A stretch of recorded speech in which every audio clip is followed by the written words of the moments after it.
path to a peaceful mind, the path to inner freedom, is largely about creating wholesome imprints, creating constructive imprints on our mind stream, and reducing and stopping, if we can, the newly created imprints, the newly created negative, so negative or unconstructive imprints, and then purifying the mind. Right? So it's these three things that really the path comes down to, largely comes down to accumulating positive imprints or wholesome imprints or constructive imprints, reducing and stopping as much as we can the unconstructive imprints, and then purifying the unconstructive imprints that are already in the mind, right? That we've already created. Yeah. So if we want, happiness, if we want worldly happiness, or if we want spiritual happiness, we need to do these three things, right? And we need to purify. There's, So if we want, right, if we want happiness, if we want success, if we want, harmonious relationships, if we want a healthy, strong body, still, this is what's needed. This is a result of karma, according to the Dharma. This is a result of karma, and we have to create the conditions for that. And because our minds have been under the control, under the power of mental afflictions, basically forever, under the control of ignorance, under the control of attachment, under the control of anger, under the control of jealousy, under the control of pride. Because our minds have been, have had, the seeds of these mental afflictions, and which have manifested, we have created unwholesome karma forever. And what happens when we create unwholesome karma, when we create unwholesome actions with our minds, unwholesome thoughts, unwholesome words, and unwholesome actions of body, those unwholesome actions are imprinted on our consciousness, which, will leave the potential for future pain and problems.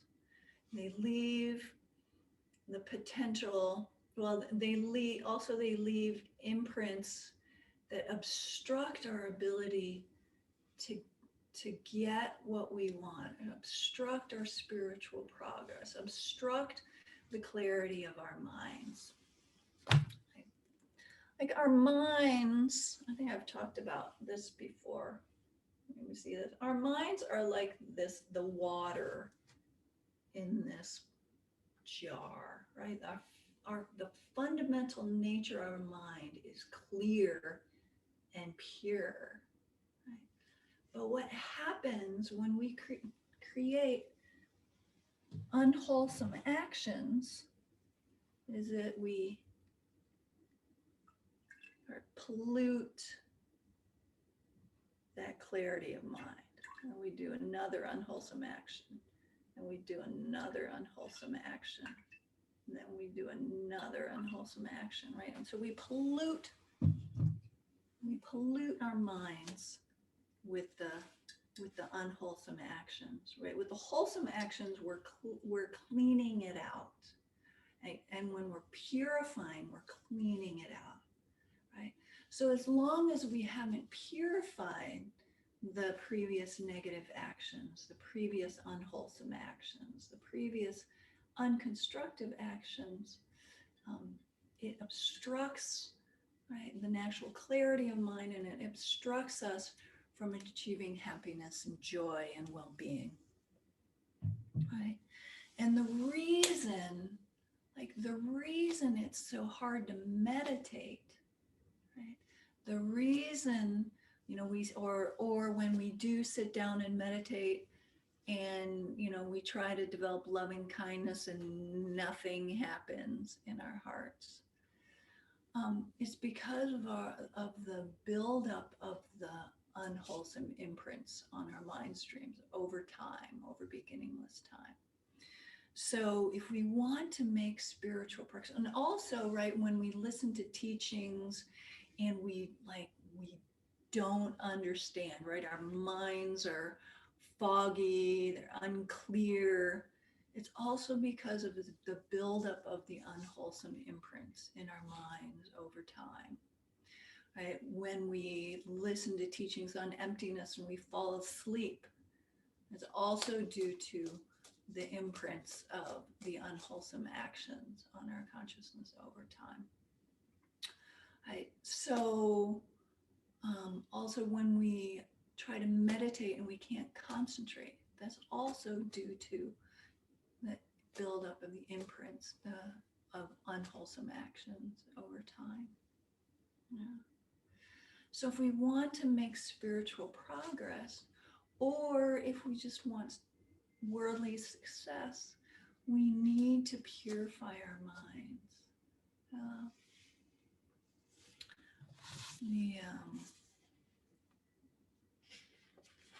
I want to read a quote by Lama Yeshe.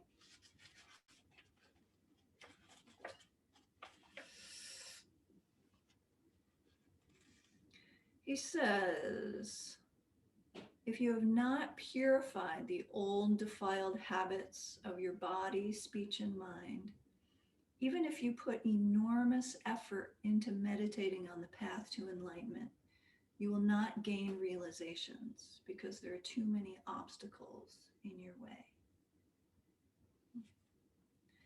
So when we do our spiritual practice, we're always advised to do a combination of things, right? A combination of, right, meditating on whatever topic we're trying to meditate on, and do some purification and some accumulation.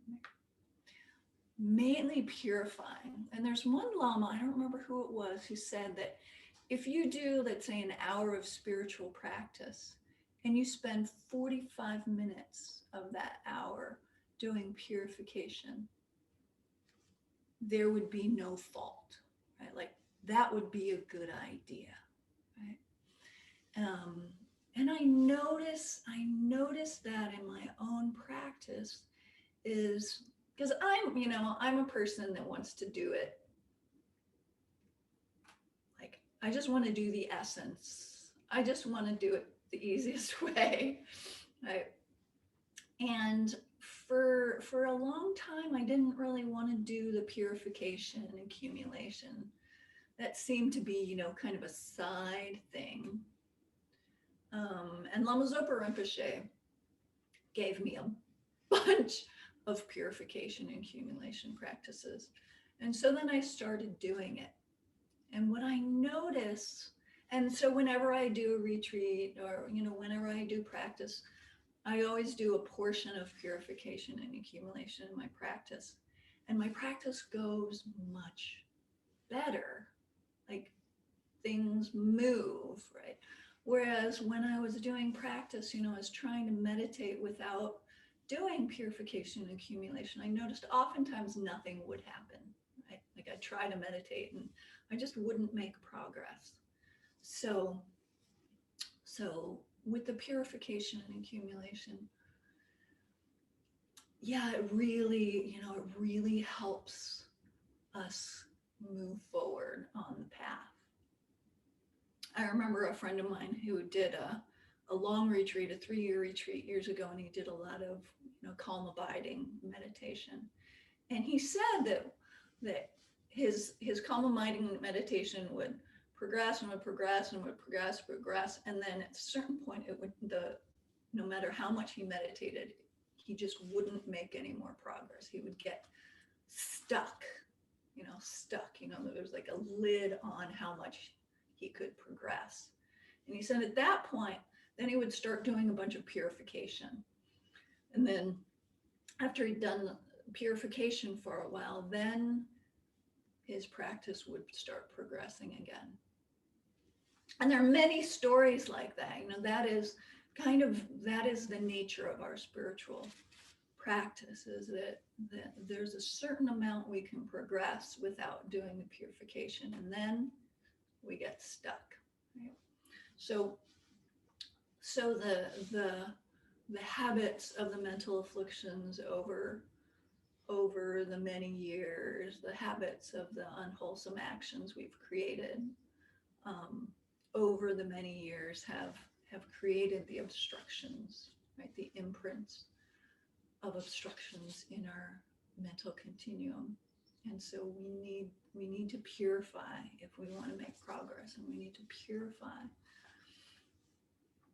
Even if we're not, very interested in spiritual progress, we still need to purify in order to purify those unwholesome karmas we've created, which would ripen into problems in our lives, would ripen into difficult circumstances in our lives, would ripen into pain in our lives.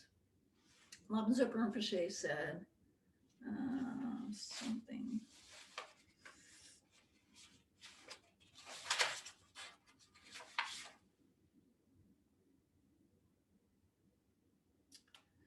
He says, in terms of the Vajrasattva purification practice, it can prevent you from experiencing the problems that negative karma would otherwise have brought. Thus, the practice of purification is one of the most important solutions to problems and is extremely necessary even for people who don't believe in past and future lives. So normally when we have a problem, we don't necessarily think about purification. But according to the Dharma, everything happens. Everything happens because of a particular cause, right? Well, actually, everything happens due to causes and conditions coming together, right? Nothing happens just randomly, right? Everything happens due to a particular cause. And the cause is karma. The cause of happiness, the cause of good conditions, the cause of feeling joy, the cause of success, the cause of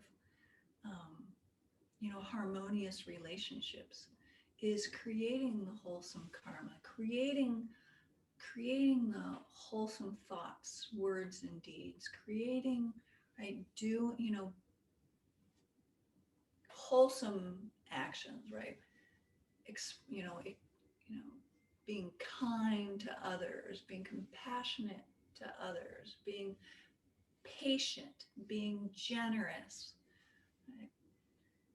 Listening to, reading Dharma books and doing Dharma practice, trying to meditate, all of those, right? Trying to understand emptiness, or even just reading about emptiness, just reading about compassion, just reading about bodhicitta, just reading about ethical discipline, just reading about renunciation. All of that creates wholesome imprints in the mind, which results in happiness and good conditions in the future. And the unwholesome actions that we do, right? The unwholesome thoughts that we have, the unwholesome words, the unwholesome behaviors that we engage in, right? Out of anger, out of jealousy, out of attachment to I have to get what I want, right? Regardless of how it affects others. those actions also create imprints, right? Unwholesome imprints on our mind stream, which will bring problems in the future, which will obstruct our spiritual progress, which will bring difficult circumstances in the future, which will bring pain in the future at some point, right? According to the Dharma. So, so if we want, so if we want to progress spiritually, if we want to gain realizations, if we want to be able to meditate, if we want to have a peaceful, controlled mind, if we want to attain enlightenment, then we need to do extensive purification.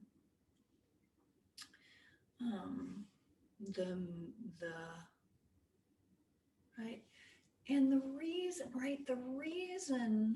that meditation is so difficult, especially in the beginning, right? The reason why spiritual practice is difficult, especially in the beginning, right? It's more difficult in the beginning. It's the most difficult in the beginning because we have a lot of the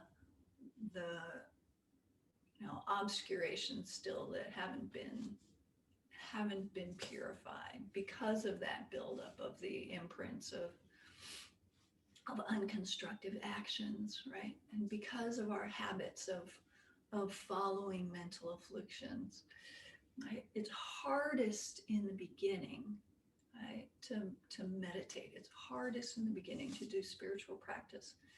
But we find, right, over the years, as we've purified our minds more, as we've done more spiritual practice, as we've trained our minds more, as we've created more, positive actions, right? Then we find that we develop this, this momentum, and we find that practice just gets easier and easier. Especially if we do practice in this kind of balanced way with the purification and accumulation, right, on a daily basis, then we find that practice gets easier. Also, the word for Buddha in Tibetan is Sangye, right? Sangye. And so it consists of these two syllables, sang and gye, right? And sang means purified, and gye means like developed or generated, right?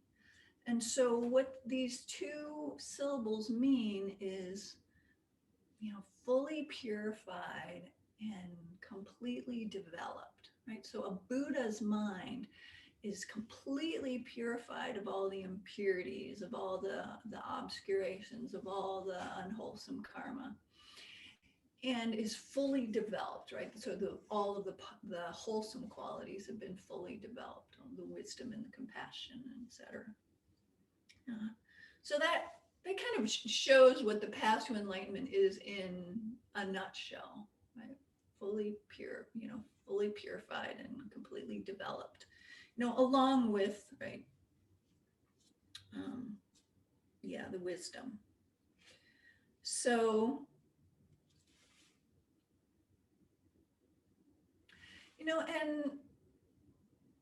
and when we say, creating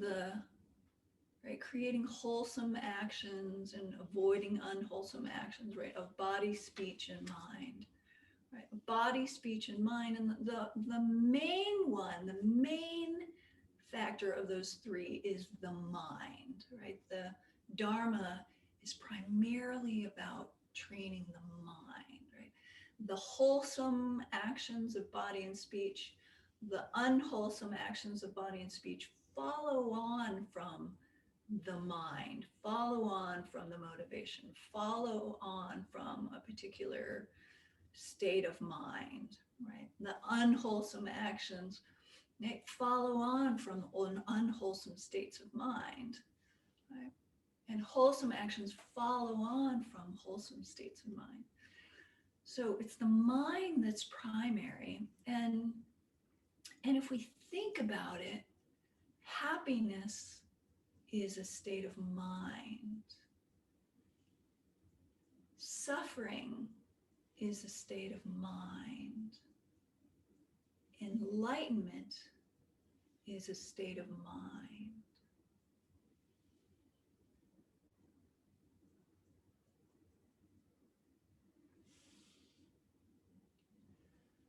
So, right, so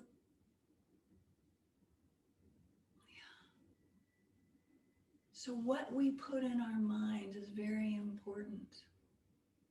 Right? And purifying those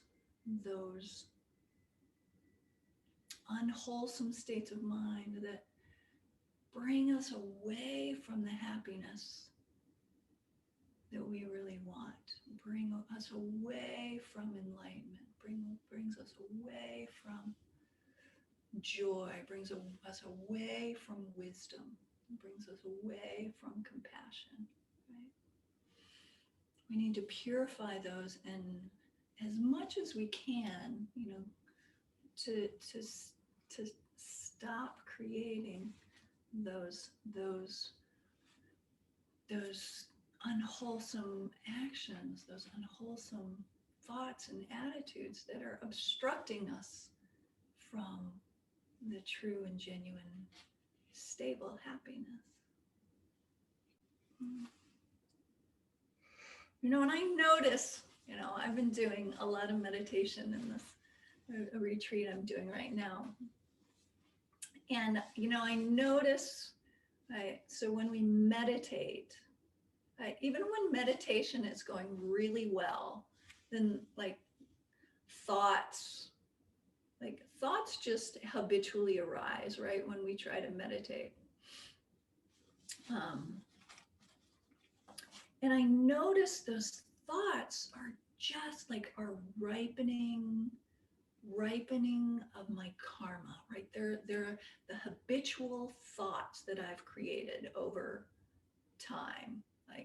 So I'm meditating, it's going well. And then there's the thought, I'm ready for breakfast, right?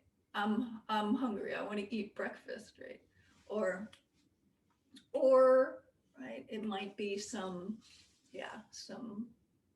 anyway, and oftentimes are the obstacles, right? The thoughts that are arising in our minds when we're trying to meditate, or anytime, are thoughts of attachment, thoughts of desire. Oh, I want this, I want that, I need to do this, I want that, and I want that, and I want to do that. All right, so those, those thoughts are just so habitually imprinted into our consciousness that they just arise automatically when we try to meditate. So what we want to do is to try to reduce our perpetually following after the objects of afflictions, perpetually following after objects of attachment, perpetually reacting to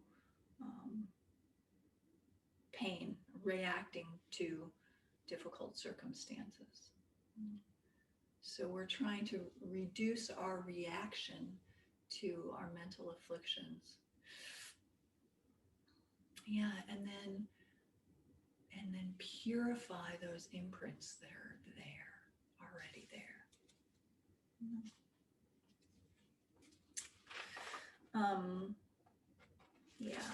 So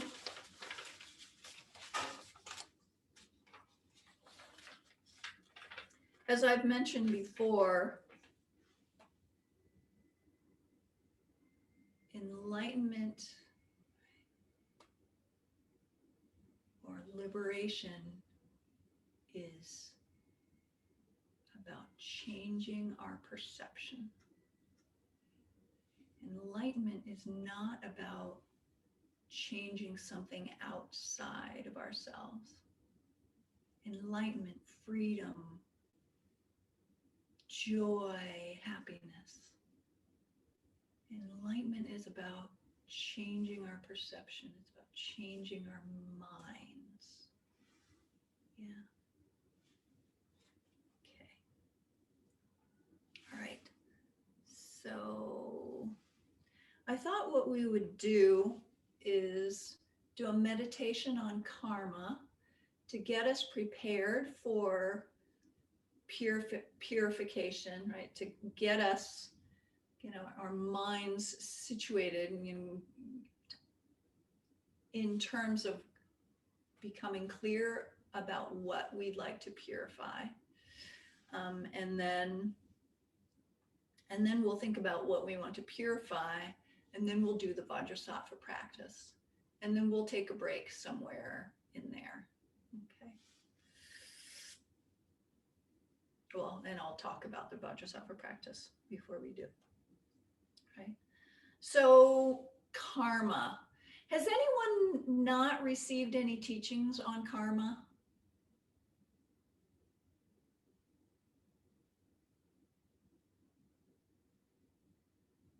Okay, good. So we'll do a little meditation on the 4 general characteristics of karma, and then we'll move into purification after that. Okay. So let's sit once again in our meditation posture.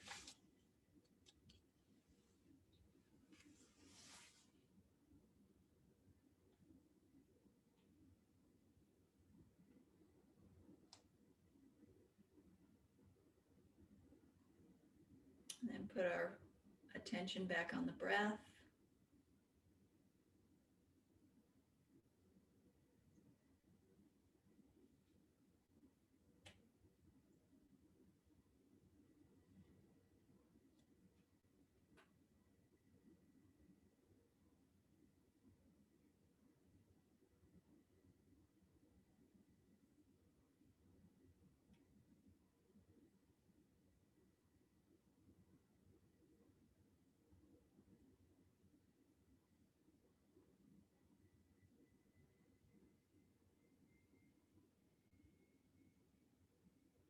So the word karma means action. Literally, it means action. It means mental action, the mental factor of intention.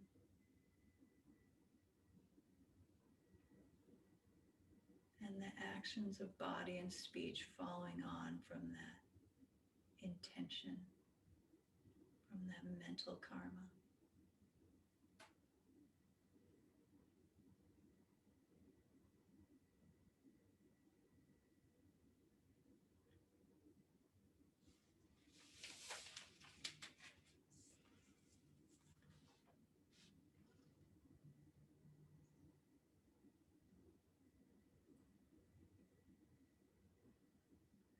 Pabonka Rinpoche says that if you do not develop believing faith in the law of cause and effect, you will only want to practice a little virtue and to abandon a little non-virtue. As long as you do not properly modify your actions according to the law of cause and effect, you could still have a suffering life, despite being well versed in the Dharma.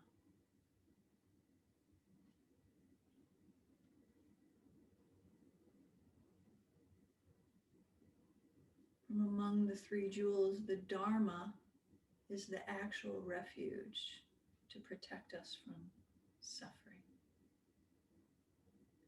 Dharma itself is the act of modifying our behavior according to the law of cause and effect.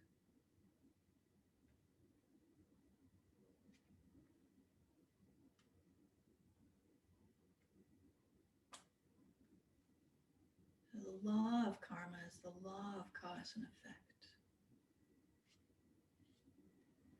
And there are four general characteristics of karma. And the first one is that karma is definite. Lama Tsongkhapa says, all happiness in the sense of feelings of ease, whether of ordinary or noble beings, including even the slightest pleasures such as the rising of a cool breeze for a being born in hell, arises from previously accumulated virtuous karma. It is impossible for happiness to arise from non-virtuous karma.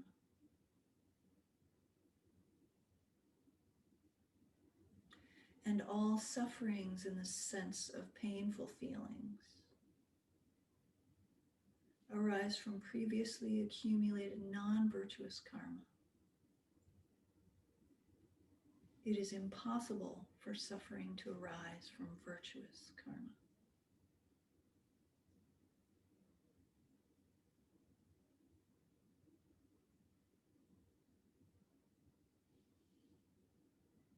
Do we believe this?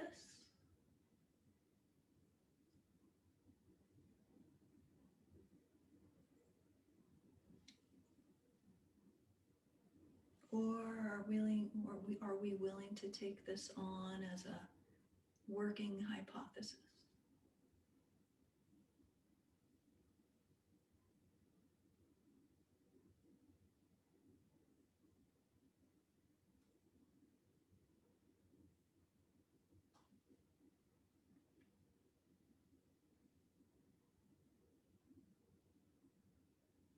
So consequently, happiness and suffering do not occur without causes.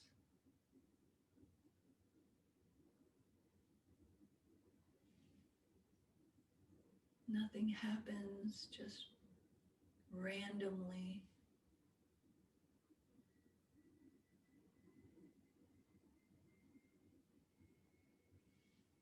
But everything happens because the cause has been created.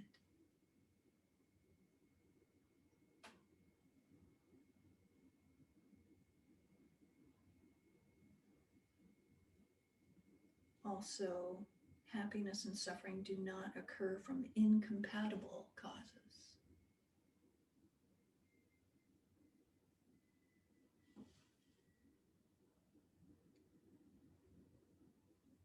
Happiness can only come from wholesome actions and not unwholesome.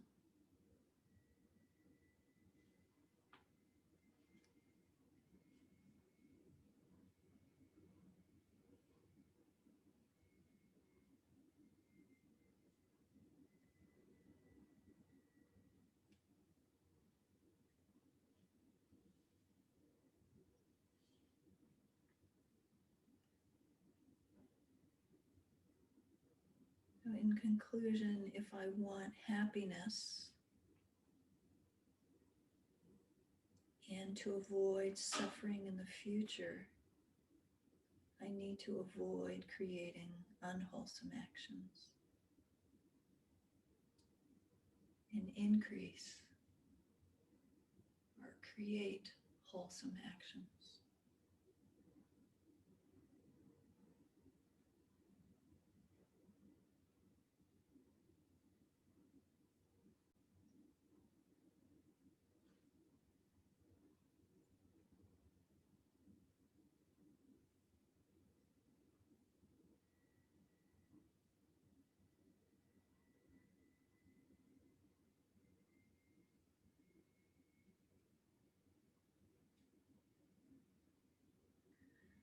The second characteristic of karma is the increase of karma.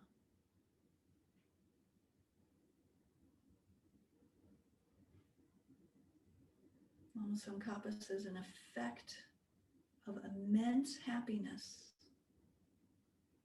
may arise from even a small, wholesome karma. And an effect of immense suffering may arise from even a tiny, unwholesome karma.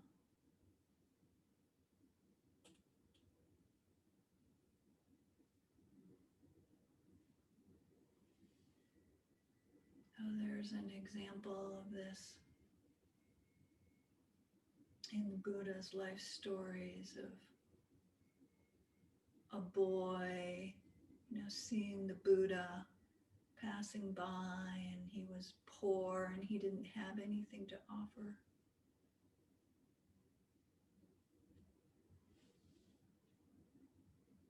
But he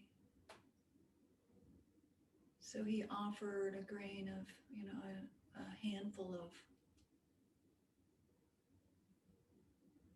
sand and visualized it as being a pure, beautiful, golden mandala.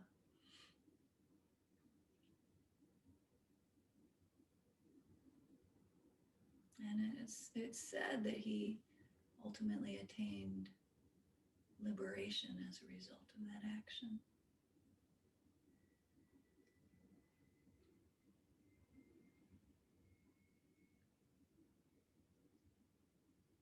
And similarly, there's a story of someone who insulted another person by calling, saying, you look, you are as ugly as a pig.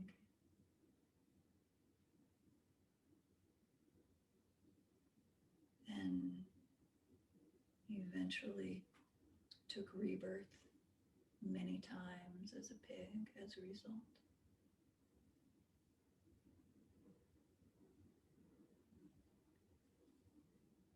So the idea is that even a tiny action can give rise to a huge result. Like a tiny acorn can give rise to a huge oak tree.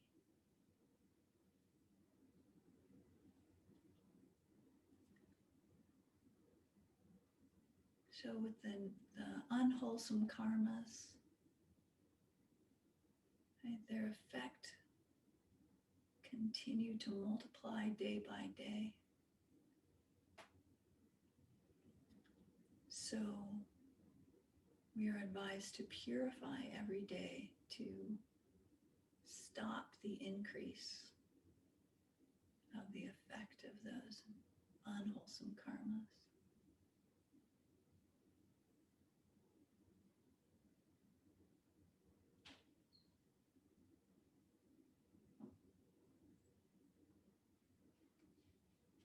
And to avoid even the small unwholesome karmas as much as we can. And to create the wholesome karmas, even the smallest small things, because they can bring great effects.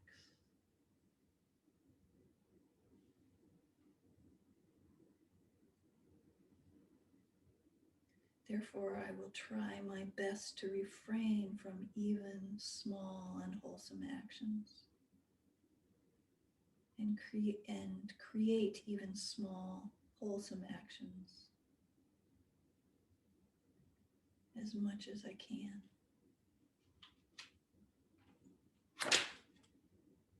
And to purify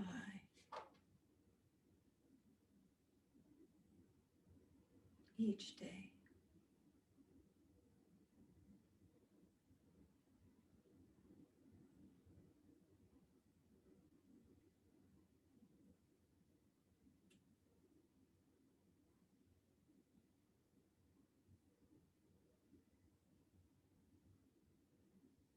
And thirdly, we will not experience the effects of actions that we did not do. So Lama Tsongkhapa says, if you have not accumulated the karma that is the cause for an experience of happiness or suffering, you will in no way experience the happiness or suffering that is its effect.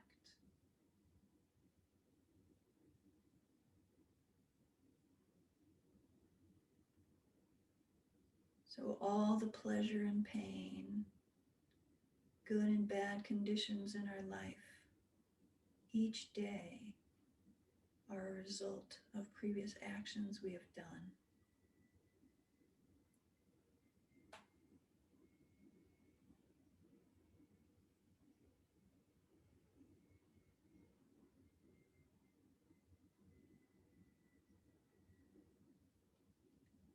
So Lama Zopa Rinpoche, he tells the story about when wildfire was raging a few years ago in Washington State.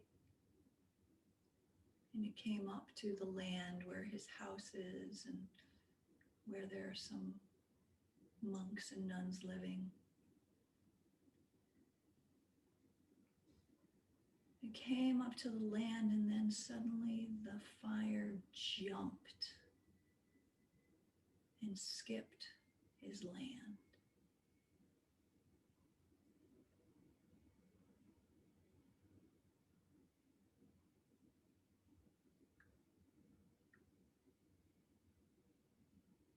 It says because the monks and nuns there had not created the karma to experience that fire.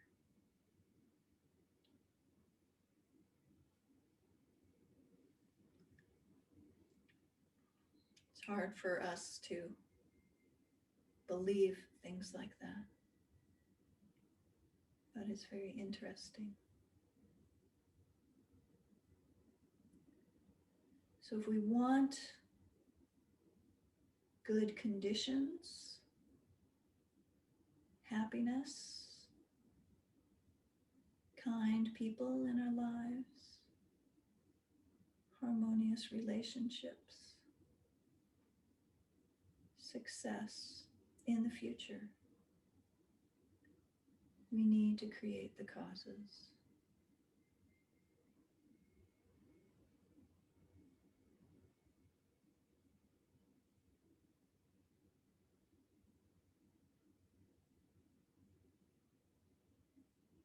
Therefore, it is impossible for me to experience happiness and positive results in the future unless I create the causes for them.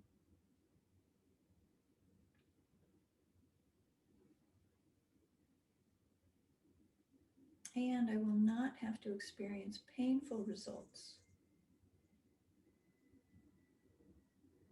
if I do not create the causes for them.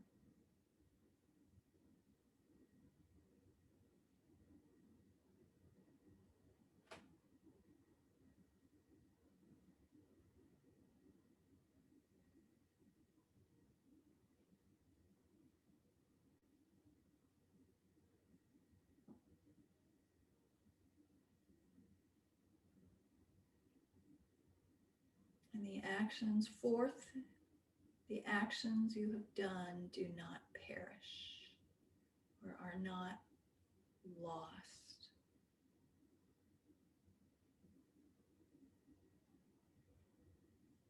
In the basis of discipline, it says, even in 100 eons, karma does not perish. When the circumstances and time arrive, beings surely feel its effects.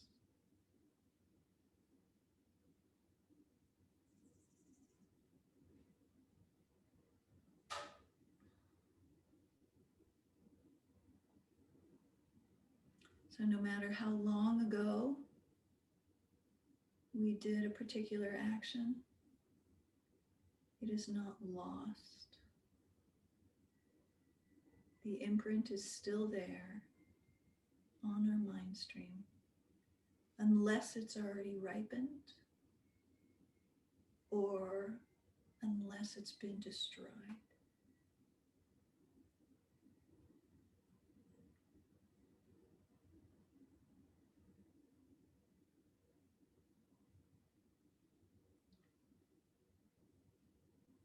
So if we've purified an unwholesome action, we don't necessarily have to experience the result.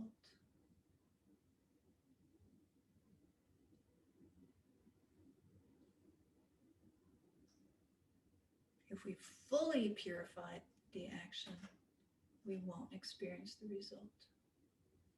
If we've partly purified the action, we will reduce the effect of the result, or reduce the strength of the result.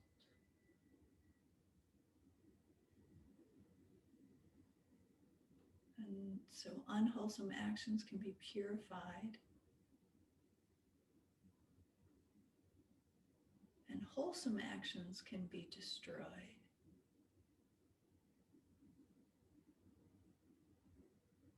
Especially through hatred and strong anger.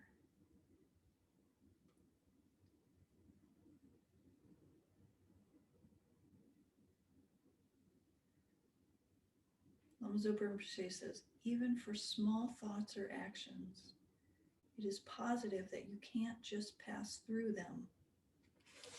Later, you have to experience the result.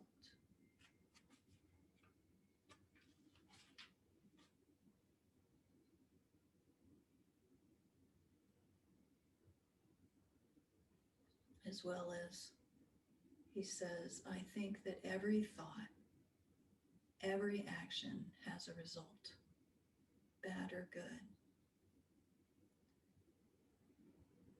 Depending on negative thoughts, there's suffering, something unpleasant. Depending on positive thoughts, there's something good.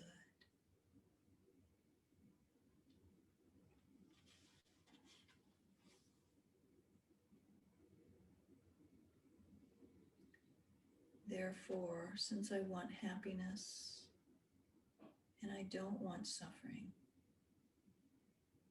I must purify all the negative actions I have created.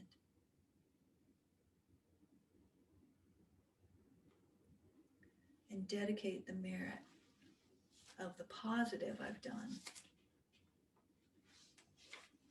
in order to protect it from being destroyed.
So any questions on that, or comments on that, or reservations about that people want to bring up?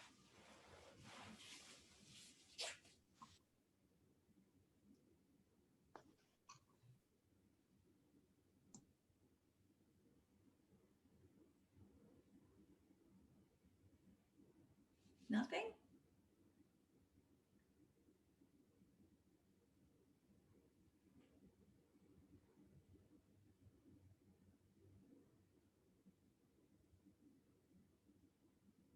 Okay.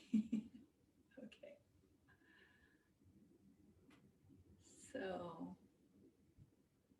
So I think, we are extremely fortunate because we've come into contact with these teachings, with these teachings about what is the true cause of happiness and good conditions, and what is the true cause for suffering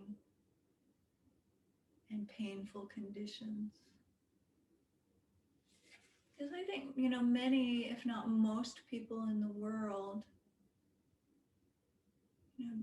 don't understand the true causes of happiness, and thus, engage in a lot of, stealing or cheating or harsh speech or manipulative behavior or, lying, killing, which will only bring more pain in the future. I mean, the problem is, right, we don't, we can't see that particular connection between the action and the result.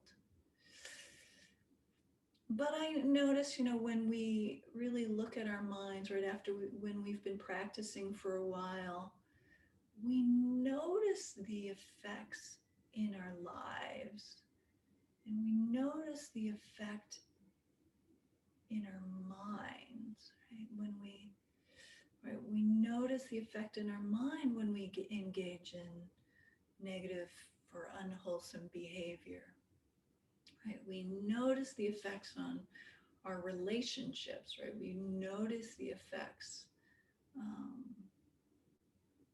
on our peace of mind and how well we feel about ourselves. And we notice the effects when we engage in wholesome thoughts and behaviors, right? And how the mind, makes the mind happier, makes the mind feel cleaner. Yeah, so we're really fortunate because not only have we received instruction about this, is that we also have a means to purify, right? Because we've all created, unwholesome and negative karma, right? If we've had, right, if it's true, we've had beginningless lifetimes, we've created, a lot of unwholesome actions, right? And we have a lot of, those imprints that we need to purify. Yeah, because we didn't know any better, because we still have mental afflictions. As long as we have mental afflictions, we'll continue to create unwholesome karma. But the idea is for us to try to be mindful and try to avoid the unwholesome karma, as actions, as much as we can, and give ourselves a break, because we're human beings and we're sentient beings, and of course we're going to continue to create unwholesome actions, but we can reduce them and we can purify what we have already created. And then slowly over time, we'll create less unwholesome karma and more wholesome karma. Yeah. So, yeah. Okay. So I thought what we could do is a little writing exercise, and think about what you'd like to purify. What actions have you done which you now regret? Especially the strong actions, but any actions. But particularly we want to purify first the strong, unwholesome actions that we've done.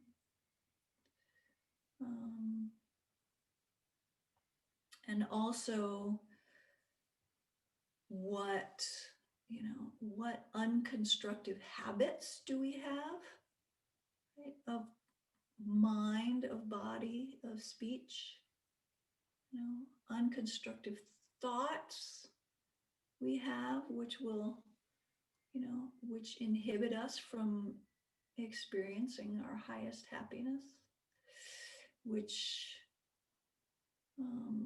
also may hurt others, which may cause agitation to others. So what particular actions have you done, or what habits, unconstructive habits do you have?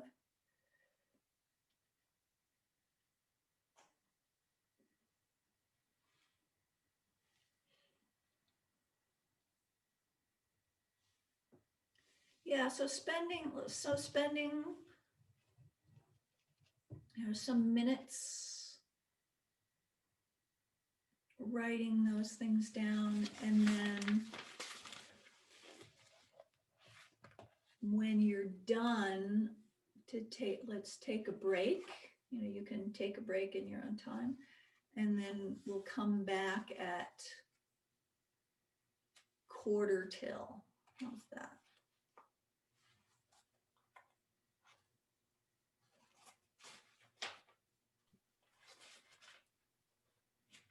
Emily, can I ask a question? As you're writing through it, is it sort of the like, I spoke out of anger, or specific times that you did that? Do you know what I mean? Is it just the? Yeah. I mean, it can be both. I mean, what we're wanting to do, right? If we have certain habits, like we have a habit of speaking out of anger, then what we want to do is we want to try to purify all of the times we've ever spoken out of anger, right? Because something like that is probably a habit, like something we've done many times. Right. But then and then also there are those specific actions like we've done that aren't necessarily habits, but we regret. Oh, like I cheated on my spouse, or I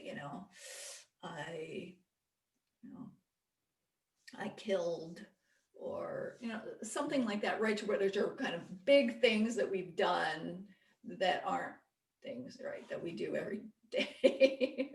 so we want to purify both. Okay, that's clarifying. Thank you.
Okay, hey everyone, we're back.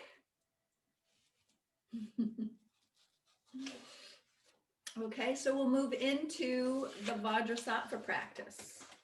But first, let me just talk a little bit about it. All right, so there are many different ways that we can purify. The main idea is for us to apply the 4 opponent powers, which I'll discuss in a moment. The Vajrasattva practice is the most common method of purification, especially for people who practice Tantra. It's said to be a very powerful purification practice, and that any unwholesome or negative karma can be purified. According to the Mahayana, any negative action, no matter how extreme, it can be purified, and it can be purified completely with the 4 opponent powers. And Vajrasattva is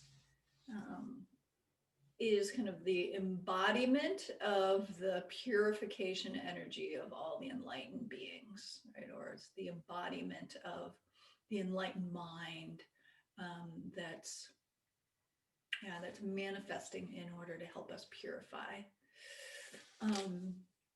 Vajrasattva is white, which represents immaculate purity. So it's a method used to purify our unwholesome karma, our obscurations, our obstacles, any broken vows or broken pledges, broken commitments that we've made.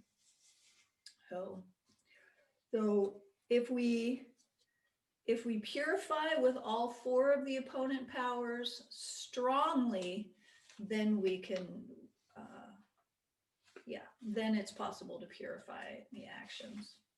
So the first of the 4 opponent powers is the power, and if you look at your short Vajrasattva practice, hopefully you all have that. The first of the 4 opponent powers is this power of reliance. And I'll just go through this quickly because I think you probably all already know this, but just as a reminder. So the power of reliance is taking refuge in generating the altruistic intention, or generating bodhicitta. Because it said that whatever negativities we create independence on either, sentient beings or in relation to the Buddha, Dharma, and Sangha, right? So either harming sentient beings, speaking harshly to sentient beings,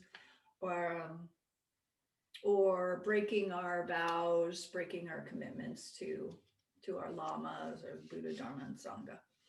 So the power of reliance, right? So to counteract the negative action that we've done in relation to sentient beings or the 3 jewels, we take refuge, and then we generate bodhicitta, the compassionate wish to be of the greatest benefit to all beings. Yeah.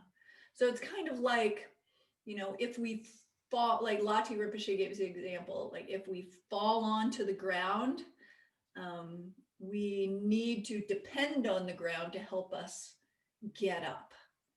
So when we've fallen down and created unwholesome karma, right, we need to depend on sentient beings and the 3 jewels to help us get back up. So that's the first opponent power. The second opponent power on the second page is the power of regret. So this is genuine, kind of contrition, remorse about the unwholesome action or actions that we've done. So this is regret for the particular action, regret for the particular behavior, the particular thought, the particular words, the particular physical behavior that we've engaged in, we wish from our hearts that we had not done that, either because uh, it harmed someone that we care about, or because we understand the law of karma and the effects on our own mind stream, and that we'll have to experience suffering results in the future. So this is a genuine regret for having done that action. Oh, shoot, I wish I hadn't said that, mean thing to that person. Or, oh, I wish I hadn't, killed those insects, right? I wish I hadn't cheated, right? So it's not guilt. Regret is not guilt, and it's not shame. It's not about me being a bad person. It's about a genuine, heartfelt regret for the unskillful behavior, and then we let it go, right? So, right, not hanging on to, oh, I'm bad, I'm bad, I'm bad, I'm bad, I'm bad. It's okay. I regret that behavior. Of course, I had mental affliction. I engaged in that behavior. I really regret having done that. And it's like the classic example is like if you eat poisoned food, right? You regret having eaten that food, right? It's not I'm bad, right? Or if I eat too much cake and I have a stomach ache, I regret having eaten that cake, or at least so much cake. Okay. And then the third opponent power is the power of remedial action. So this is like the makeup activity, to make up for the unwholesome thing that we did, the unskillful thing, or make up for having hurt that person, right? It's like, and I think of this as kind of like a kid who toilet papers somebody's yard, and the parents scold him and say, okay, now you have to go help the neighbor for help mow their lawn for the next month, to make up for for the harm that you've done. So the remedial action in this case, in the case of the Vajrasattva practice, is doing the mantra, the 100-syllable mantra. Or if the 100-syllable mantra is too much for us, we can do the short Om Vajrasattva Hum mantra. Okay. So that's the remedial action. I mean, other remedial actions like prostrations is another common practice, remedial action. Meditating on emptiness is super powerful. Developing bodhicitta is really powerful, etc. So there are many different remedial actions that we could take, and Vajrasattva is said to be particularly powerful. And then on the next page is the fourth and final opponent power, is the power of determination or resolve, power of decision, like this strong resolve. Not only do I regret it, I'm going to try my best never to do that again, if it's possible, right? I'm going to try. I'm not going to, kill any more insects. I'm going to try not to speak out of anger. I'm going to try, right? Try not to break my vows, etc. So this is component power that all right, Lama Yeshe says that he calls this last opponent power the power of indestructible determination, where you have great determined never again to be influenced by your defiled habits. It's not so much a vow or a promise or a resolution or a decision. Simultaneous with this, you have this great determination never to create the negative actions again. He says there's something complete about it. It is firm and strong and comes from wisdom, right? So yeah, like if we've hurt someone we love, like we just feel terrible about it, and we strongly regret it, and we have this indestructible determination to never do that again, or to do the best that we can. Yeah. So it's not so when we purify, it's not just a matter of going through the motions, or it's just saying the mantra. It's really about applying these four opponent powers with our heart, and really meaning it, right? Really understanding the the painful effects of our negative actions, and really not wanting to do it again, right? It's not like doing 20 Hail Marys and then you're purified. It really, the strength of the purification, the power of the purification, depends on the strength of the four opponent powers that we apply. Okay, so John Landau, in the book Images of Enlightenment, he writes that that is only certain, maybe I should actually just read the quote. So it says, only if the four powers of regret, resolve, reliance, and remedy are strong is it definite that purification will take place. Yeah. So just doing the mantra and not, without applying, sincere, sincere regret and resolve, etc. It's not definite that we've actually purified anything. Yeah. So as we do the mantra, we can do the visualizations, and and genuinely regret as you're doing it, and generally have and have determination instead. I think just having generating a little bit of regret at the beginning of the practice and a little bit of resolve at the end of the practice, I think it's not so strong. But if we're just really I want to clean that out, I really regret it, right? And if we think about that as we're doing the mantra recitation, then the purification will be more powerful. And then the other thing that I didn't mention about this practice is that the three visualizations just above the page, I forgot to put page numbers on here, just above page 3, just above the power of determination, there's 4 visualizations, 4 different visualizations that we can do as we purify, as we say the mantra.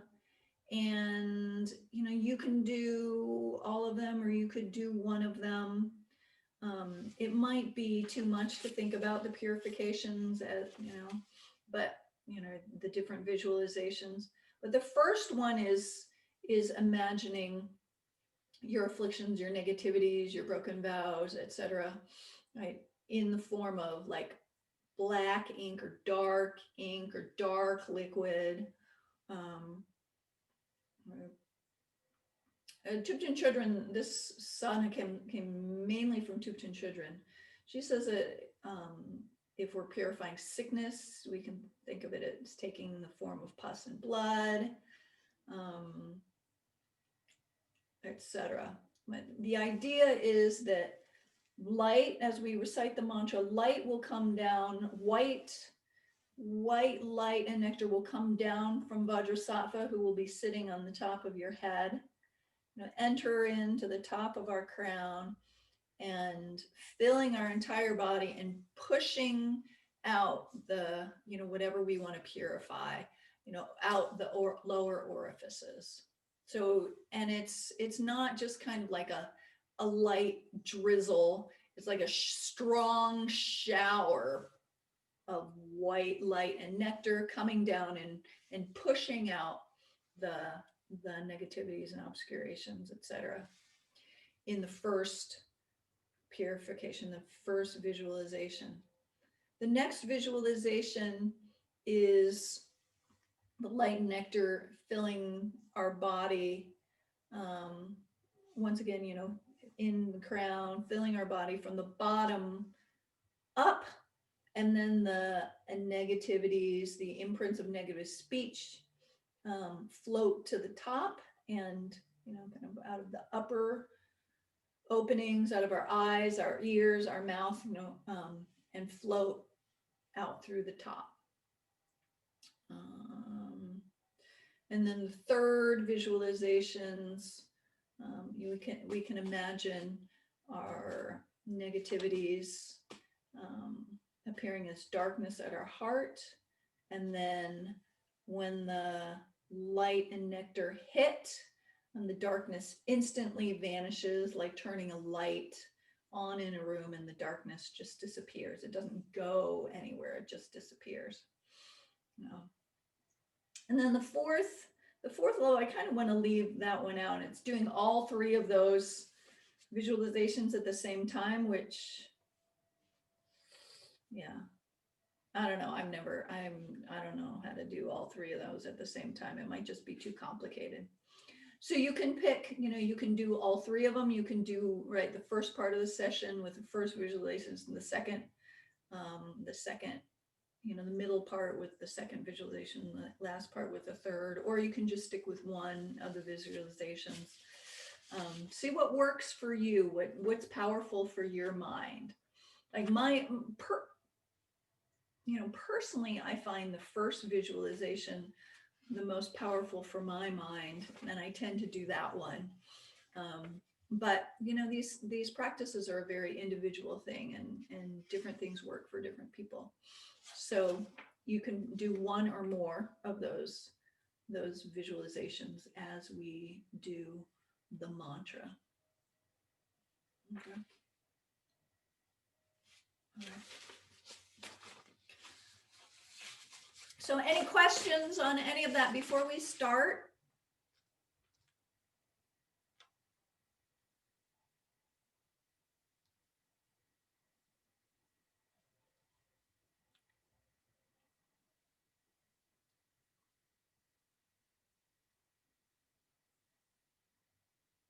Okay. So what I'd like to do is, so we'll go through and recite the sana together. It'll be kind of weird because I think like the sound isn't going to work, we won't be able to hear everybody's voices at the same time. So you'll probably just have to listen to my voice. We'll do the sana together. I will, as I read the visualizations, you can just do the visualization. You don't need to read it. You can just do the visualization while listening to me. And then the parts in italicized bold, we want to recite together. Recite out loud. And then when we get to the mantra, now the long Vajrasattva mantra is quite a mouthful. For those of you, so we'll do that out loud together. Maybe, I don't know, we'll see. I mean, normally what I do is 21 times out loud, so that people get used to it and don't feel, right, if you're not accustomed to it, if it's too much, don't feel like you have to keep up, but just tune into it and recite it as you can, but don't get frustrated. Don't feel like you need to recite that one, but I'll recite it either 7 or 21 times. We'll see how it feels. And then I'll do that out loud, and then we'll do the recitation silently, or to ourselves quietly. Usually with mantra recitation, we're advised to say it out loud, but not so much that like another person can hear you, right? So, but the verbal the verbal action of reciting the mantra is important. So we want to recite it, not just silently, but quietly, but out loud, and while doing the visualization. Yeah. So we'll do that. We'll probably do that mantra recitation for half an hour or so, and then we'll finish up the sun and do a little bit of meditation and then see if there's any final questions or comments. Okay. Right. So let's just spend a moment getting back in our practice posture.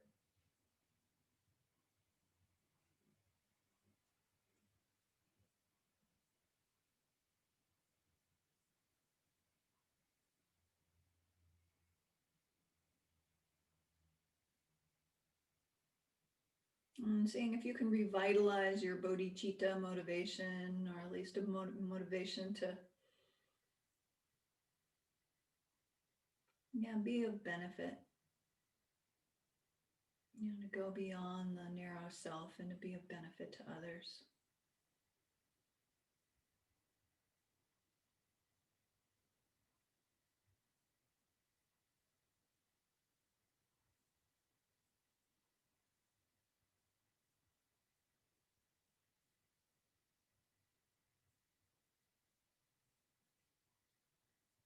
And then visualize on your right side is your father.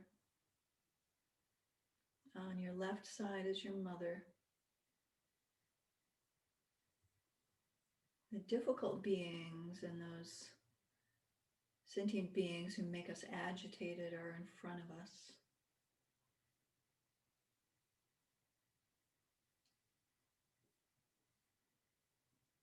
And our friends and loved ones are behind us.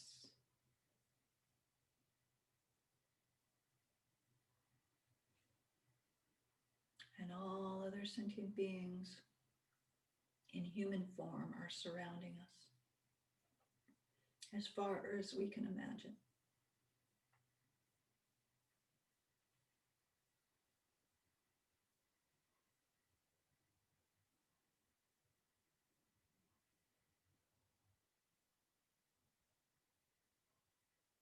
Think that I am not practicing this Vajrasattva purification for myself alone.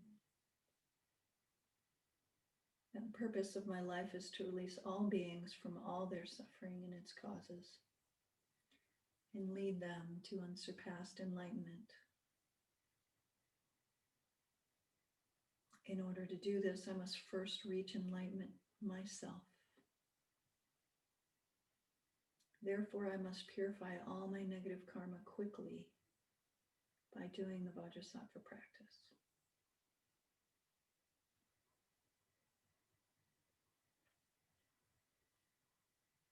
So visualize just above our head a white lotus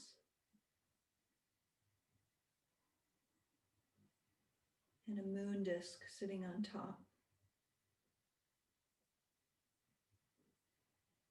Vajrasattva is seated upon this. So we can try to visualize Vajrasattva, or if it's too much for us, just a white orb of light is fine. A white orb of light representing the enlightened energy.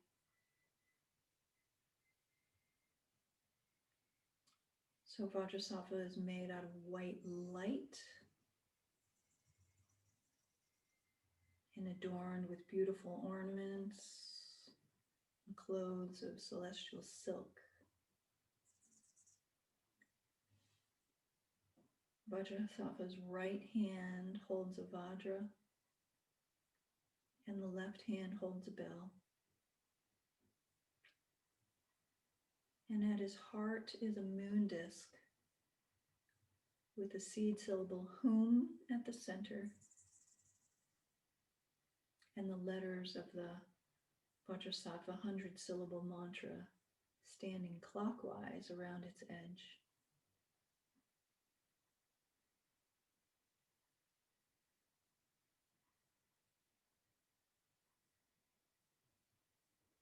So that as we recite the refuge and bodhicitta prayer below, think that we and all sentient beings are together taking refuge.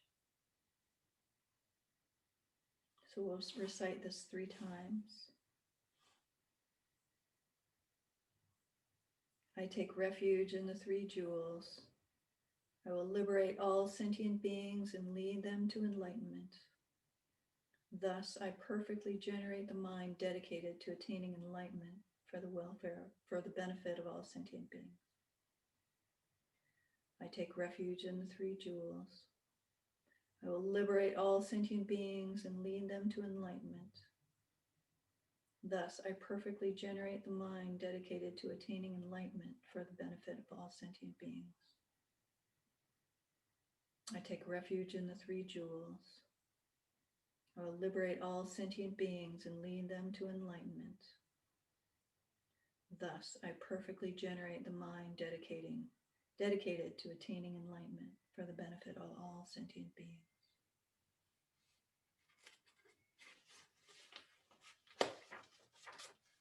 Then looking at the list of what we'd like to purify that we created before the break,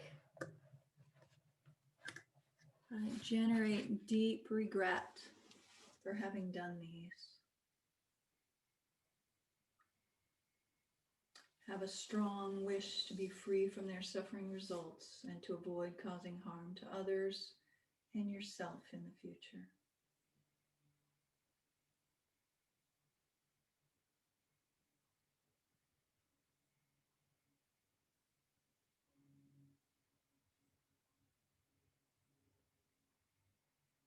Then we'll recite together the request to Vajrasattva.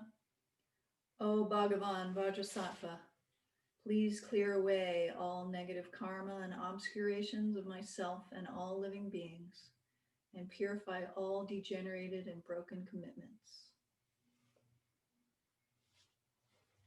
So then as we're reciting the mantra, we can, in order to make this a Mahayana practice, we can imagine all sentient beings at our hearts. So we're purifying all sentient beings, or we can visualize Vajrasattva's, right? Continue with the visualization of all sentient beings around us and imagine Vajrasattva's on top of all their heads and them, and them being purified at the same time we are.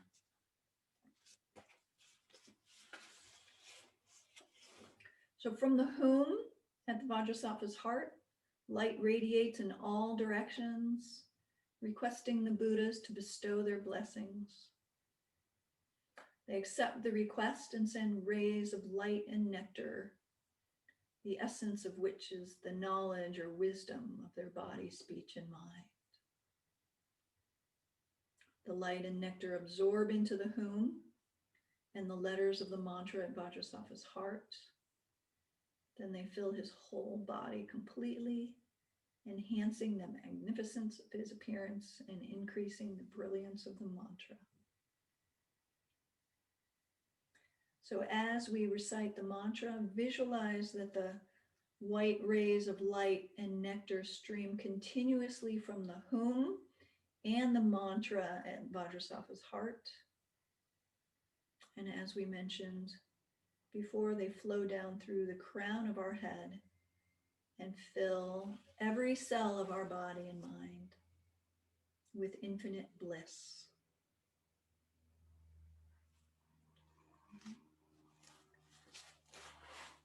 So we'll recite the mantra. Om Vajrasattva Samaya Manupalaya Vajrasattva Denopa Tita Dido Me Bhawa Sutto Kayo Me Bhawa Suppo Kayo Me Bhawa Anarakto Me Bhawa Sarva Siddhi Me Prayasa Sarva Karma Susam Me Shitam Shriyam Kuru Hum Ha Ha Ha Ha Ho Bhagavan Sarva Tathagata Vajra Mame Musa Vajra Bhava Maha Samaya Sabha Ahum Pe Om Vajrasattva Samaya Manupalaya Vajrasattva Deno Patita Dido Me Bawa Suto Kayo Me Bawa Supo Kayo Me Bawa Anarakto Me Bawa Sarva Siddhi Me Prayasa Sarva Karma Susame Shitam Shriyam Kuru Ha Ha Ha Ha Ho Bhagavan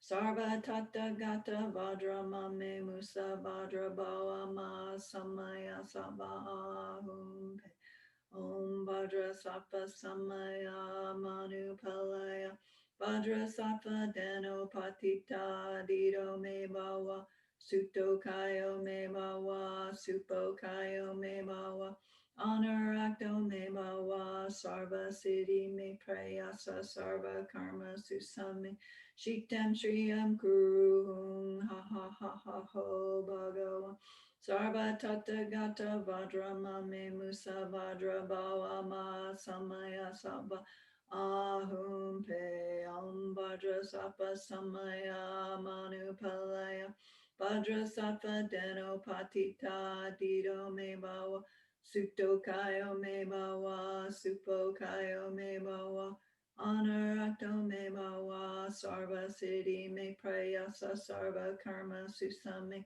Shitam Shriyam Kuru Ha Ha Ha Ha Ha Bhagavan Sarva Tata Gata Vajra Mame Musa Vajra Bhava Maha Samaya Sabahum Pe Om Vajrasattva Samaya Manupalaya Vajrasattva Deno Patita Dido Me Bhava Sutto Kayo Me Bhava Supo Kayo Me Bhava Anarakto Me Bhava Sarva Siddhi Me Prayasa Sarva Karma Susame Shittam Shriyam Kuru Ha Ha Ha Ha Ho Bhagava Sarva Tata Gata Vajra Mame Musa Vajra Bhava Maha Samaya Sabha Om Vajrasattva Samaya Manupalaya Vajrasattva Deno Patita Dido Me Bhava Sutto Kayo Me Bhava Supo Kayo Me Bhava Anarakto Me Bhava Sarva Siddhi Me Prayasa Sarva Karma Susame Shittam Shriyam Kuru Ha Ha Ha Ha Ho Bhagavan Sarva Tata Gata Vajra Mame Musa Vajra Bhava Ma Samaya Sabha Om Vajrasattva Samaya Manupalaya Vajrasattva Deno Patita Dido Me Bhava Sutto Kayo Me Bhava Supo Kayo Me Bhava Anarakto Me Bhava Sarva Siddhi Me Prayasa Sarva Karma Susame Shiktam Shriyam Kuru Ha Ha Ha Ho Bhagavan Sarva Tata Gata Vajra Mame Musa Vajra Bhava Maha Samaya Sabha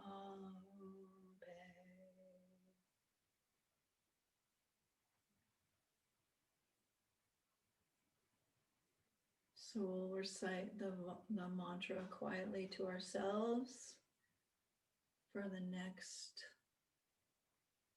25 minutes. Either long mantra, or if it's too much, then the short mantra, Om Vajrasattva Hum, while doing one or more of the visualizations.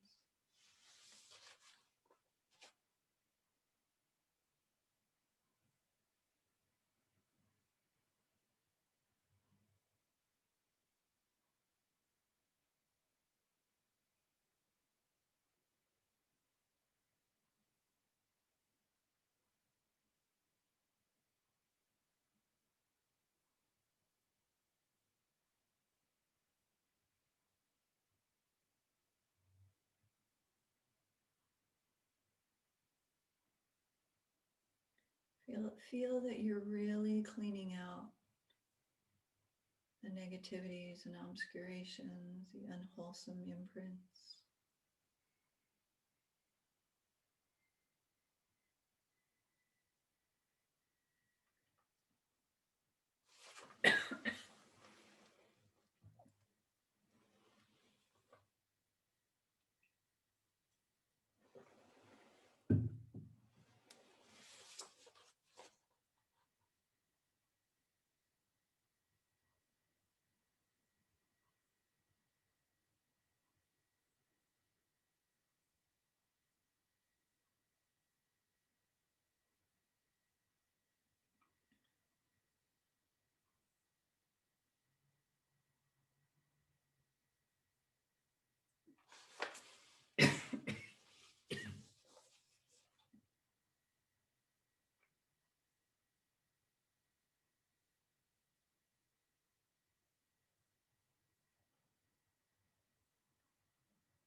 Vajrasattva Samaya Manupalaya Vajrasattva Denopatita Dido Me Bhawa Sukto Kayo Me Bhawa Supo Kayo Me Bhawa Anarakto Me Bhawa Sarva Siddhi Me Prayasa Sarva Karma Susame Shittam Shriyam Kuruhum Ha Ha Ha Ha Ha Bhagawa Sarva Tatta Gata Vadra Mame Musa Vadra Bhawa Ma Samaya Sava Ahum Pe.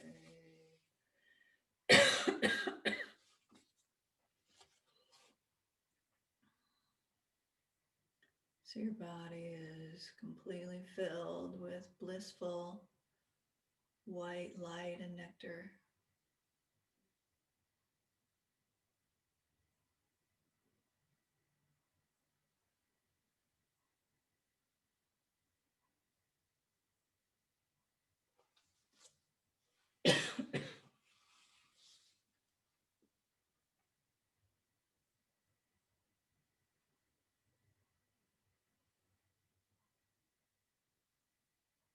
And apply the power of determination or resolve. So we'll recite together to Vajrasattva. Through ignorance and delusion, I have broken and degenerated my commitments.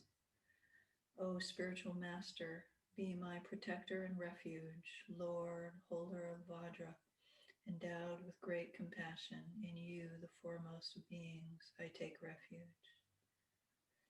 I shall do my best not to do these destructive actions again in the future.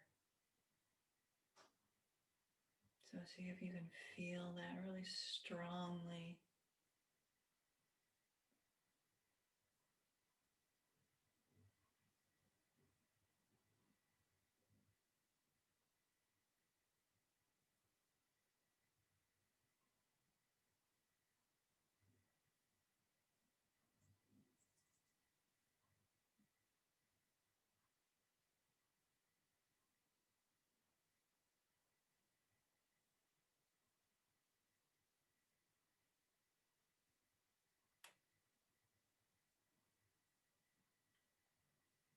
Vajrasattva is extremely pleased and says, my spiritual child of the essence, all your negativities, obscurations, and degenerated vows have now been completely purified.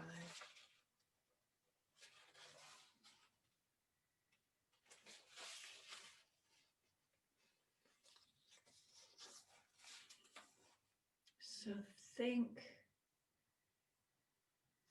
that you've been completely purified and really rejoice in that. That we spent this afternoon really purifying our obscurations and our impurities.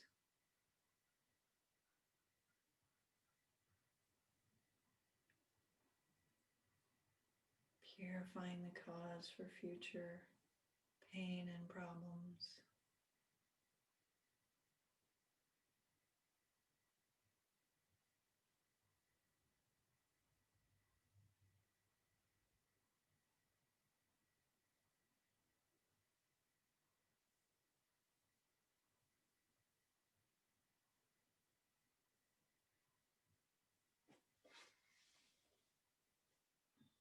And then with delight, Vajrasattva melts into white light, dissolves into you. So it dissolves and the white light comes into the crown of our head and dissolves into us.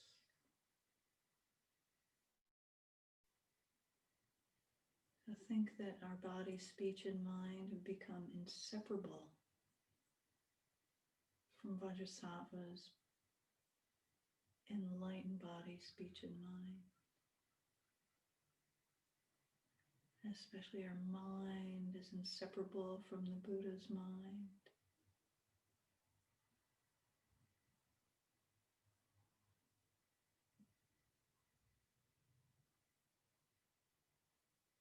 So concentrate on that couple of minutes. If we've done some Mahamudra, we can meditate on the space like nature of the mind and think that it's inseparable from the enlightened mind.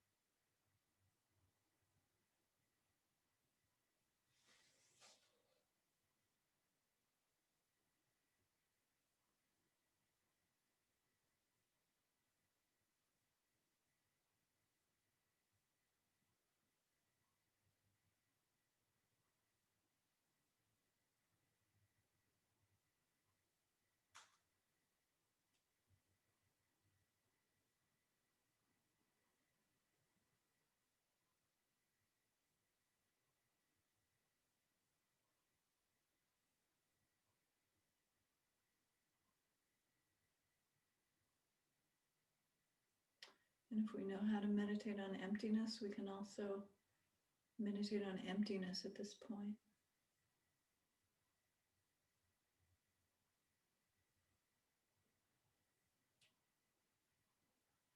Otherwise, just stay absorbed in the space like nature of mind or the inseparability of our body, speech, and mind with Vajrasattvas.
Okay, does anybody have any questions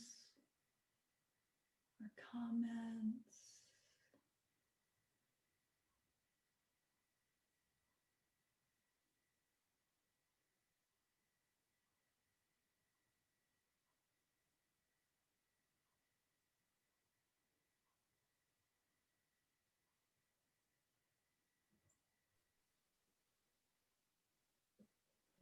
I have a question, Emily. Can you hear me?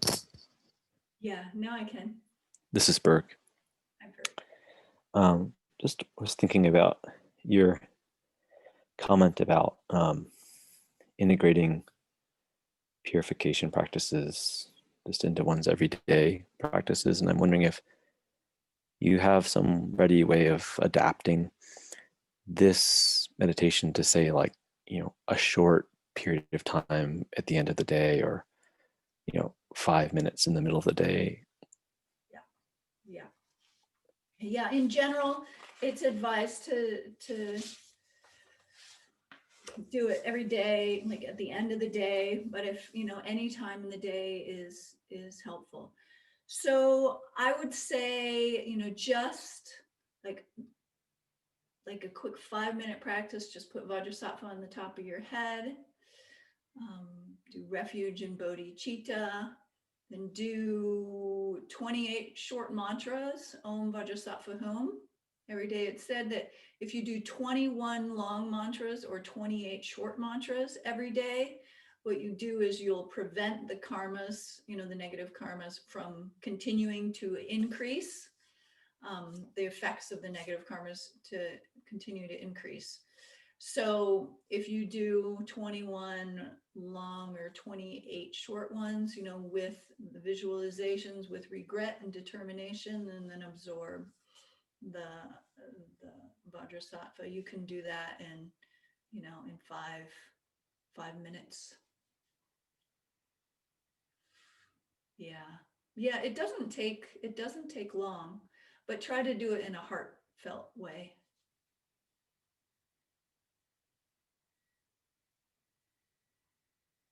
"21 long mantras" takes a little bit longer, but you could do the short mantra in 5 minutes.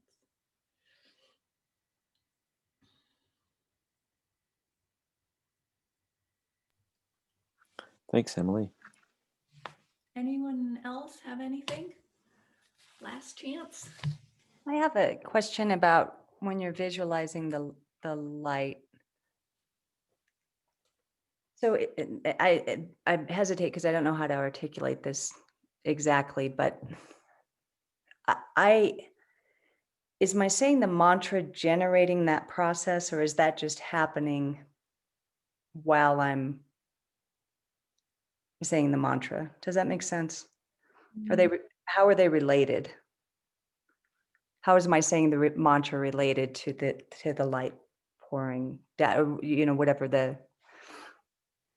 I've never really thought about that.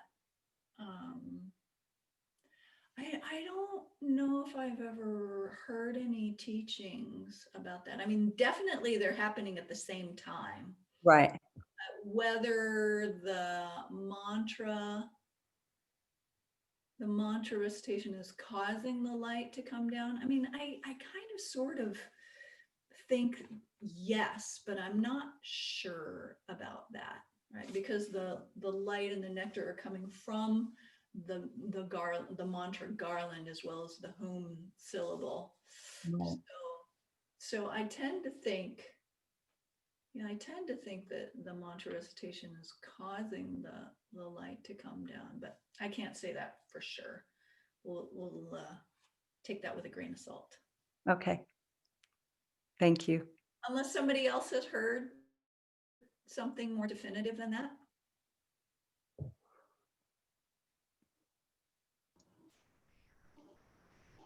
This is Elaine, and I know Andy Weber would say that the mantra garland is actually turning, as you say, the mantra, Right.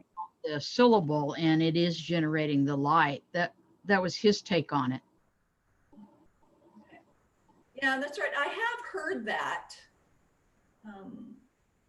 Yeah, I have heard that as well. Thank you. I have a similar issue when I play tennis, that there's 50 things that go into a good swing, and you have to remember all of them and nothing at the same time. So I find myself trying to think of lots of different things and not thinking of anything. So that's an example of, how does all that has it all working together, if that makes sense. Yeah, okay, good. And I would say that if it gets too complicated, to just keep it simple. Just keep it simple. Just think about the white light nectar, and the mantra, and what you're purifying, regretting what you're purifying. Yeah. Sometimes people get caught up in the mantra, or get caught up and you want to get the visualization perfect. And it's not, I mean, at this point, it's not that important to get the visualization perfect. It's just, the main thing is like feeling the presence of the deity on top, and and sensing the light and nectar coming from the deity and purifying us. Yeah. And then slowly we can, as our capacity increases, we can get more and more specific and detailed. The main thing is feeling that, visualizing and feeling that light nectar purifying. That's great. Thank you. Any other questions, comments?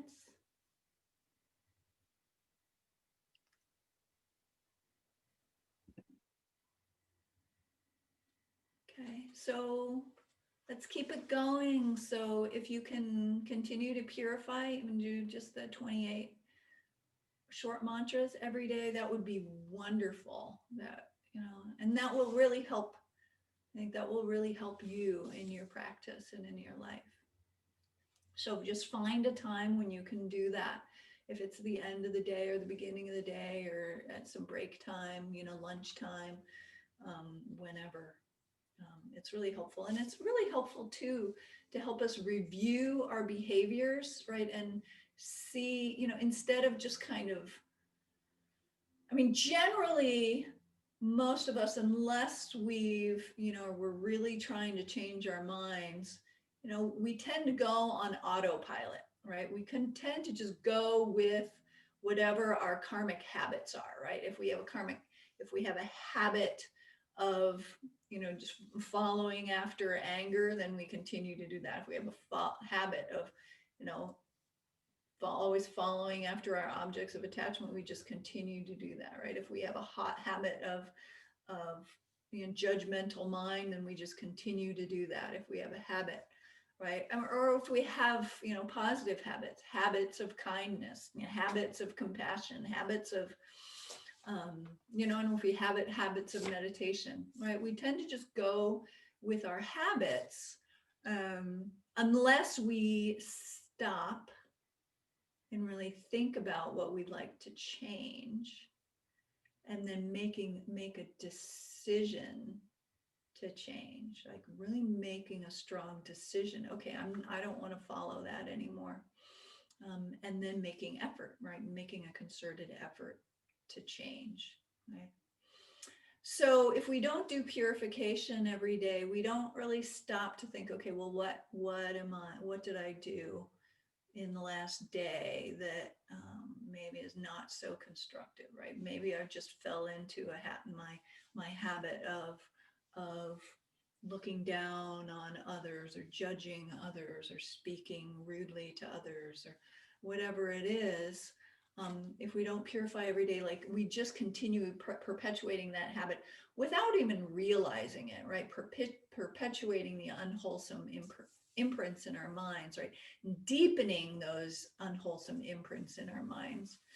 So, so when we do the purification, to look out over the past 24 hours and see how you've done, and is there anything, that unwholesome that you've done, and then to purify the regret, and, and make a determination not to do that, at least for the next 24 hours. And in that way, we can really make a change, make a strong change in our life. Because if we don't make that decision, and if we don't, stop and really review, then we'll just continue perpetuating our patterns. And we'll continue to have obstacles to our happiness and peace of mind and happy life. Okay, so keep up the purification if you can. And then we'll, do it in a realistic way, right? Don't strain, don't force, don't tense up. Do what you can and rejoice in what you can do, and, relax, and accept what we can do and be happy about that. Yeah. And then we'll do the dedication prayers at the end of the sadhana, as well as the Shanti Deva prayer, if I can find it. That was sent out. Here it is.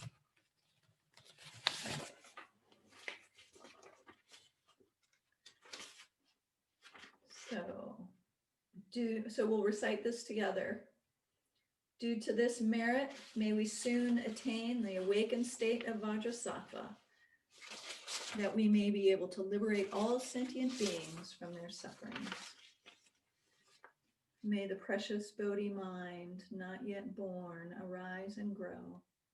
May that born have no decline, but increase forevermore. So that's referring to bodhicitta. Because of these merits, may my actions never cause even the slightest harm to any being. Instead, may they bring only the greatest of benefit. Whatever suffering or happy life I experience, may it only be of the greatest benefit to others, causing them to achieve enlightenment as quickly as possible. And may all beings everywhere, plagued by sufferings of body and mind, obtain an ocean of happiness and joy by virtue of my merits. May no living creature suffer, commit evil, or ever fall ill. May no one be afraid or belittled with a mind weighed down by depression. May the blind see forms and the deaf hear sounds. May those whose bodies are worn with toil be restored on finding repose. May the naked find clothing, the hungry find food. May the thirsty find water and delicious drinks. May the poor find wealth, those weak with sorrow find joy. May the forlorn find hope, constant happiness and prosperity. May there be timely rains and bountiful harvests. May all medicines be effective and wholesome prayers bear fruit. May all who are sick and ill quickly be freed from their ailments. Whatever diseases there are in the world, may they never occur again. May the frightened cease to be afraid, and those bound be freed. May the powerless find power, and may people think of benefiting each other. For as long as space remains, for as long as sentient beings remain, until then may I too remain, to dispel the miseries of the world.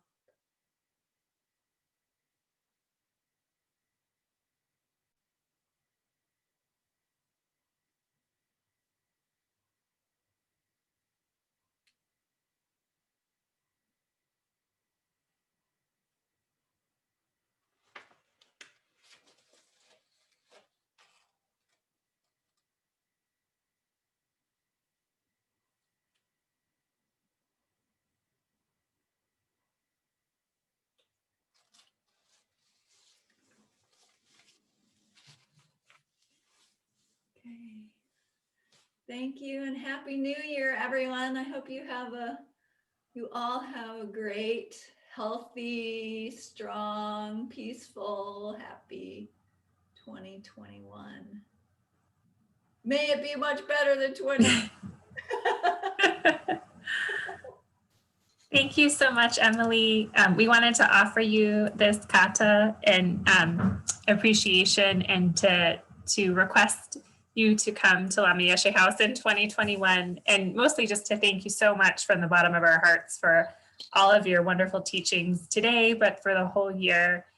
We wouldn't really have a center without you, and we're all so grateful for everything that you've done, and grateful for the members, of course, for keeping us afloat and helping us, everyone. So thank you so much. We wish you many blessings in 2021. Thank you. Thank you, Catherine, and to all of you.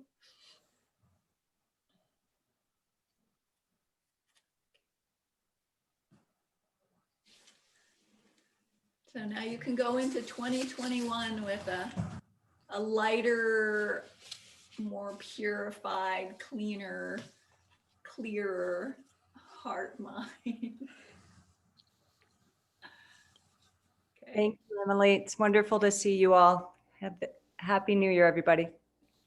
Thank you, Emily. Thank you, Emily. Happy New Year, Thank you. everyone.